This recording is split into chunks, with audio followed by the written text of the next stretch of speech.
Hello guys, welcome back to my channel Pratima editing. আজ একটা new blog নিয়ে চলে এসেছি। তো তোমরা আগের ব্লগে দেখেইছিলে যে আমি একটা পায়রাকে কুকুরের মুখ থেকে বাঁচিয়েছিলাম। তো তাকে আজ ছেড়ে দেওয়ার পালা। তো সেই জন্য ভাবলাম এই ভিডিওটা তোমাদের সাথে শেয়ার করি। তো এখন দেখতেই পাচ্ছ তাকে খাঁচার মধ্যে বন্দি করেই রেখেছিলাম কয়েকদিন।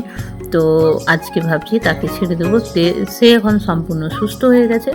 তো এই যে দেখো, ছাদের মধ্যে নিয়ে এসেছি এবং তাকে ধরে আর কিছুতেই খাঁচা থেকে সে বেরোতে চাইছিল না। আর এখন যেটা হয়েছিল, সে আবার আমাকে ভয় পাচ্ছিল। তো যাই হোক, সুস্থ হয়ে গেলে এটাই হয় হয়তো।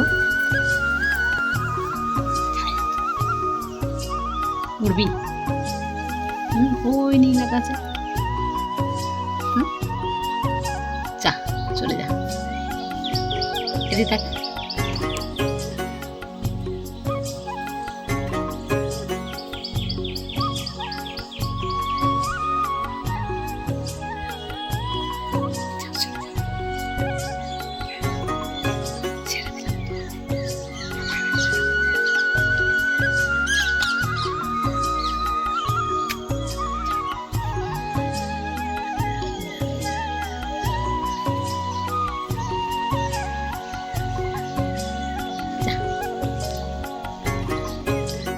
তো তারপর দেখো, ওকে এখন উড়িয়ে দিয়েছি, কিন্তু উড়তে পারছে যেহেতু ছোট।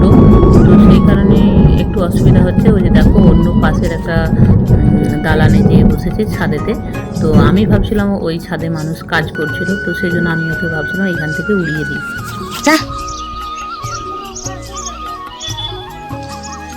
উড়ে যা।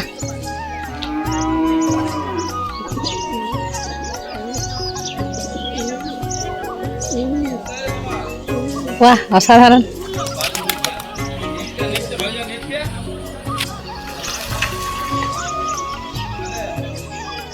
যাও, চলে যাও, উড়ে যাও।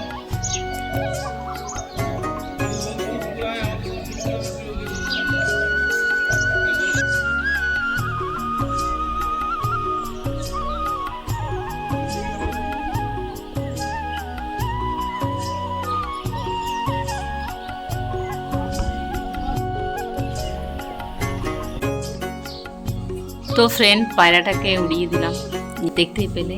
আর ওর মা না কে জানি না, সে ঝগড়া লাগছিল, সেটাও তোমরা দেখলে, তোমাদের সাথে শেয়ার করলাম। এসে একজন বসলো প্রথমে, তারপরে আবার সে একই জায়গায় উড়ে যেয়ে যখন বাচ্চা পায়রাটা যখন বসলো, তখন সে আবার ঝগড়া লাগছে। তো সেটাও তোমাদের সাথে শেয়ার করলাম, দেখো। আর 4-5 দিন রেখেছিলাম আমার কাছে। তো সে সুস্থ হয়ে গেছে। তারপরে তাকে আজকে আমি ছেড়ে দিলাম।